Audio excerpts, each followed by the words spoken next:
Day 58 of 365 Bible Stories.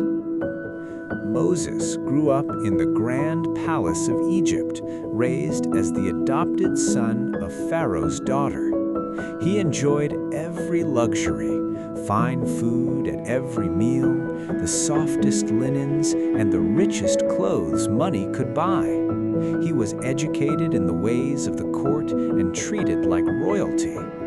One day, when he was grown, Moses left the palace grounds and walked among the Hebrew people. Under the scorching sun, he saw them toiling as slaves, building cities for Pharaoh with heavy bricks and back-breaking labor. Then he witnessed something that filled him with rage, an Egyptian taskmaster brutally whipping a Hebrew slave.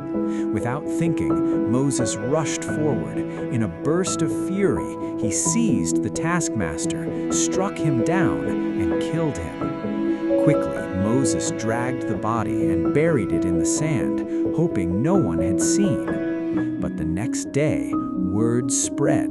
Someone had witnessed the killing, and gossip raced through the Hebrew camps and even reached the palace. When Pharaoh heard what Moses had done, his anger burned hot. He ordered his soldiers to find Moses and put him to death. Moses knew his life was in danger. He fled at once, running far from Egypt. He did not stop until he crossed the border into the wilderness and reached the land of Midian, a rugged desert region far from Pharaoh's reach. Join me tomorrow as we continue this journey through the Bible.